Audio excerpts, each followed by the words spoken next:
Hello, my name is Gareth Danks. I'm a professional photographer and videographer, and today I'm here with Black Prince Holidays to show you how you can take amazing photographs on your trips on the canals with just your mobile phone.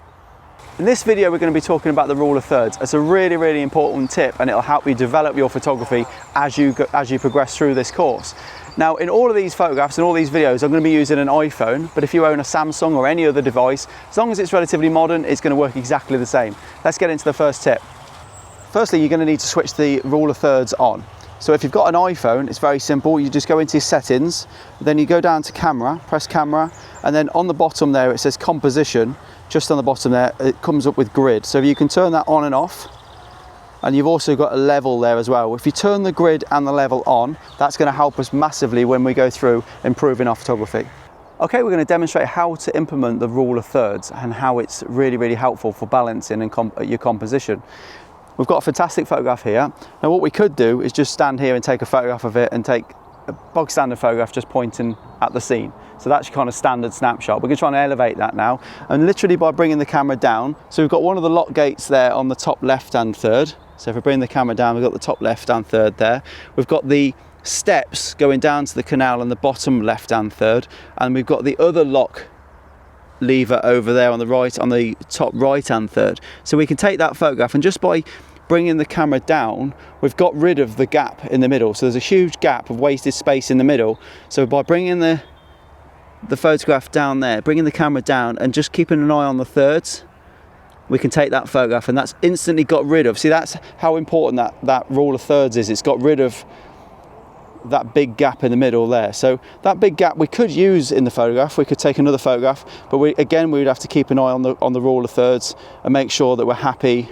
That's not quite balancing for me. I think it balances much better down here. Okay, so there's another photograph we can do though. If we've got a wide angle built into your camera, I can go really wide, and that'll exaggerate and give a really dynamic view of the composition. So it's radically different, nothing like the human eye would see, but it gets more in the frame. Again, you have to look at the thirds angle, so getting the camera nice and low down, fill in the frame with everything we like, and I can just touch on the lock if I want to, if that's where I want to focus.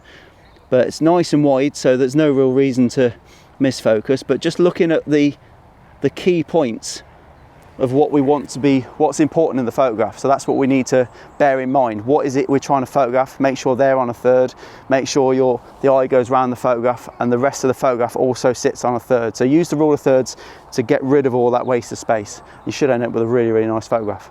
So this is a wonderful little scene which we can photograph using the rule of thirds. We can move the camera up and down to incorporate these absolutely beautiful purple flowers at the top. But we've got to remember the third, so we've got our grey lines indicating where we are. We can position the subjects who are very kindly, very patiently sitting over there on the fence. So I can take photographs of them on the thirds there.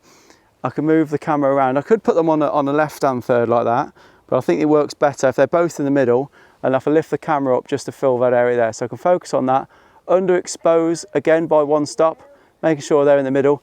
If I go a bit closer, just keeping them on the third, which is difficult to see in the sunlight. Ready guys, wave, wave. All right, so you got the, I can focus lock it if I wanted to, so I can press and hold that, and by dragging my finger up and down, I can adjust the brightness there like that. So I like it that they're in a silhouette. Ready guys, one arm in the air, ready, 3, 2, 1. There you go. Where's Evan? Behind your kids and animals. Right then, so yeah, that's a good example of, you could take a straight on photograph, but it really adds a lot of balance if you incorporate what drew you to the photograph in the first place. So the third was occupied largely by that purple, the top third, and then the bottom third occupied by the monkeys and the silhouettes in the background.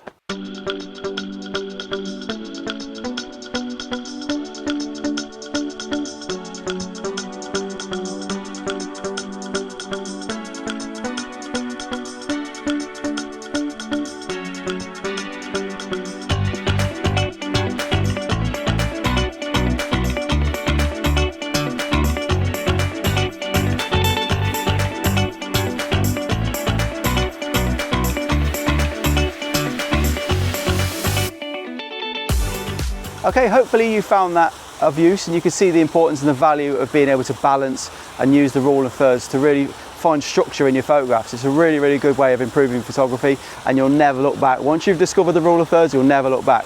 So now it's up to you. Give it a go. Use these hashtags below and share your photographs, and we can't wait to see them. Let's get on to the next tip.